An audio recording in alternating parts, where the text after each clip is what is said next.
法蘭西有聲好書推介。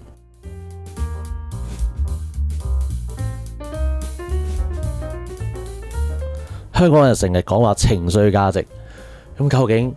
講到咁多情緒價值咁好啦，咁有邊啲情緒價值係要遠離嘅呢？就係一啲讓你感到情緒價值低嘅人啊！如果你身邊出現咗一啲情緒價值低嘅人呢，咁其實你就應該考慮離開啦。咁呢本書裏面講到有幾種情緒價值低嘅人，就要考慮離開啦。第一就係一味索取嘅人啊！生活裏面呢，總係一種人，佢哋總係習慣向你伸手，無論係一啲物質上面嘅幫助，定係情感上面嘅慰藉。但係相反，好少有翻一啲回報㗎噃。而長期嘅單人付出，會讓人感到疲憊不堪，甚至懷疑自己嘅價值啊！喺現實生活之中，我哋都要警惕嗰啲寄生蟲般嘅朋友或者屋企人，學會設定界限，保護自己不被無休止嘅索取所累。記住，好嘅關係應當係雙向滋養嘅。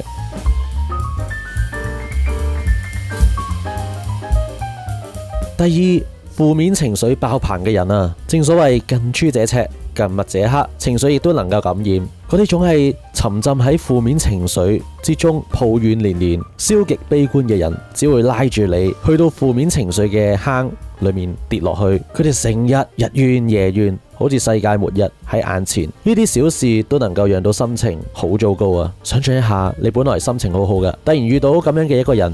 開始同你囉嗦個不停，哇，呢一度唔好，嗰度唔好，聽多咗啦，你係唔係都開始覺得心情差呢？冇錯，呢個就係情緒黑洞嘅魔力啦。佢能夠不知不覺咁樣將你拉入黑暗嘅世界裏面。有情緒黑洞嘅人，其實就好似一個長唔大嘅細路，只係知道索取安慰，但係唔識得俾人哋帶嚟快樂。盡管已經成人，但係繼續維持住兒童嘅心智，認為自己就係關係嘅中心，人哋有義務理解自己、共情自己、關心自己。佢哋一邊都會用一啲負面嘅情緒消耗住身邊嘅人，一邊都會索取對方嘅情緒價值。同佢哋喺埋一齊，你會發現自己變得越嚟越消極，對生活嘅熱情都慢慢消失。喺生活之中，我哋要多留意身邊嘅人嘅情緒狀態。如果發現有人總係傳播住負能量，咁就試下減少同佢哋嘅接觸啦。同時多同一啲嘅積極向上嘅人交朋友，讓到自己嘅心情都會好起嚟啊！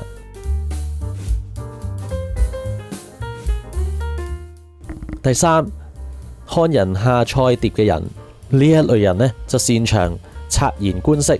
就好似自然界之中嘅變色龍，能夠迅速根據住周圍嘅環境同交往嘅對象嘅唔同，調整自己嘅態度同埋行為。佢哋表面上非常之圓滑世故，但係其實呢，缺乏真誠同埋原則。同佢哋交往，你永遠唔知道自己喺對方心目之中嘅真實位置。呢一種嘅不確定性會嚴重損害咗你嘅安全感同埋信任感。想象一下，你有一個朋友，佢喺你面前總係笑容滿面，言語之間充滿住關懷同埋熱情，但係當面對住地位更高或者更加有價值嘅人嘅時候，佢會為咗自身嘅利益而犧牲咗你。有咁樣嘅朋友或者枕邊人，係咪好可怕呢？真正嘅朋友應當係無論貴賤與得失，能夠始終如一咁樣待你嘅人。看人下菜碟呢個 term 係比喻待人因人而異嘅人，難以託付真心，只能夠有福同享，難以共患難。如果你愛嘅人就係咁樣嘅人，請唔好僥倖覺得佢係一個高情商嘅人，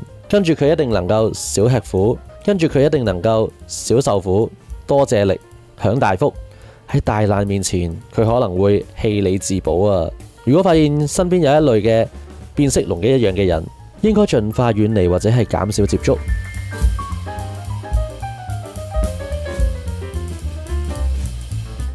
第四，習慣挑剔同埋指責嘅人，喺我哋嘅生活之中，或者一會都會遇到一種咁樣嘅人，佢哋仿佛永遠帶住放大鏡，專注尋找他人身上嘅不足同埋瑕疵。小李嘅同事張姐就係咁樣嘅一位挑剔大師啦。每日張姐總能夠揾到各種嘅理由挑剔小李嘅工作，無論係報告之中嘅一個小錯誤，定係會議上面一個小疏忽，都能夠成為佢指責嘅焦點。而小李開始仲努力改正，希望能夠得到張姐嘅認可。但係隨住時間嘅轉移，佢發現無論自己做得幾咁完美，張姐總係能夠挑出毛病來。呢一種無休止嘅挑剔同埋指責，讓到小李倍感壓力，自信心都受到咗嚴重嘅打擊。佢開始懷疑自己嘅能力，甚至對工作產生咗抵觸嘅情緒。習慣挑剔同埋指責嘅人就好似一把無形嘅刀，不斷切割住別人嘅自信同埋熱情。佢哋似乎永遠唔滿足，總能夠喺別人嘅努力之中尋找不足。同咁樣嘅人相處，我哋嘅心靈會承受巨大嘅負擔，難以真正放鬆同埋享受生活嘅美好。因此我哋應該學會遠離呢一啲嘅挑剔大師，保護自己免受其害。喺人際關係之中，我哋應該尋找嗰啲能夠俾到我哋鼓勵同埋支持嘅人，同佢哋共同成長，互相成就。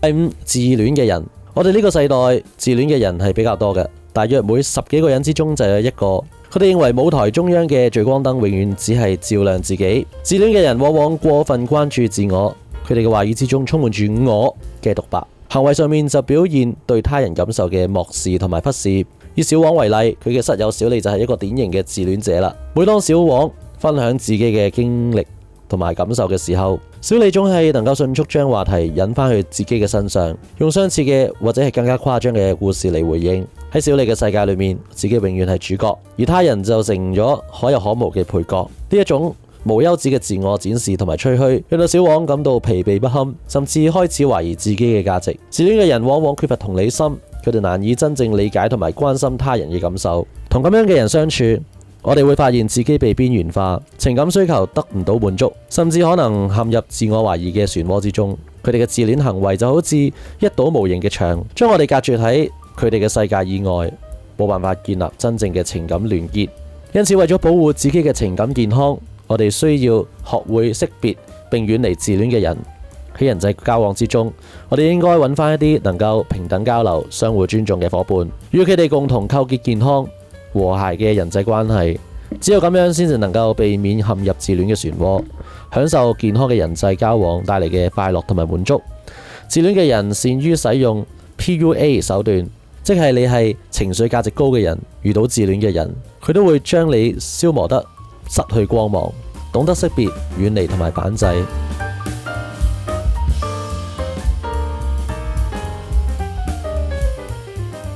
呢一段咧對我嚟講都係好重要，去篩選下邊啲人其實係應該要離開呢咁樣，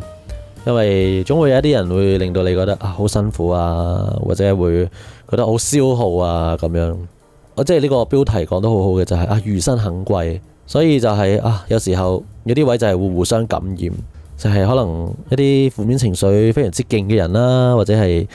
一味喺度攞人哋嘅情緒價值消耗嘅人，咁可能都冇一個相應嘅回報，又唔好話對等啦，但係可能真係有啲嘢係互相㗎嘛，人際關係都係一個互相嘅咁樣嘅關係。咁如果冇嘅話，咁就真係會係比較吃力啊、辛苦啊咁樣。咁所以我覺得尤其是負面情緒好爆棚嘅人啦，咁樣咁其實真係令到你會覺得好難頂、好難受。即係本身其實喺香港生活已經唔容易啦，咁樣咁其實都想揾到一啲開心嘅人同你去相處，係舒服嘅咁樣。咁所以可能呢啲位就頭先所講嘅情緒黑洞啊，呢一個位真係會跌咗落個窿裏面，好似永遠都係一個漩渦咁樣嘅感覺。咁第三種我都係覺得都比較怕嘅人，就係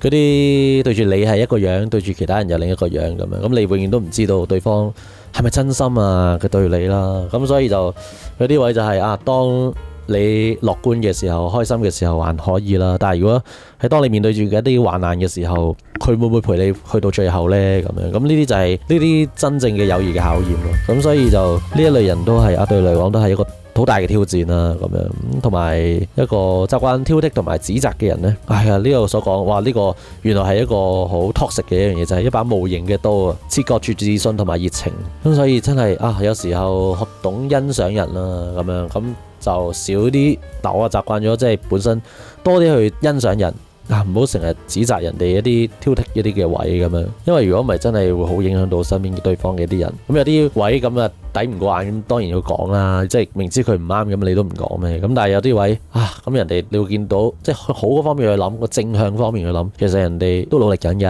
咁啊俾多啲機會人哋啦，即係係咯，每一個人都會有一啲喘息嘅空間，即係有一個成長進步嘅位咁樣，咁所以我就會覺得呢啲位亦都係好辛苦好大壓力嘅，所以呢幾種嘅要離開嘅人呢，啲情緒價值低嘅人，希望今日呢篇文章可以幫大家識別到身邊嘅人係有咁嘅症狀呢，咁樣大家又可以思考下。今集法蘭西有聲好書推介嚟到呢度，下集再見，拜拜。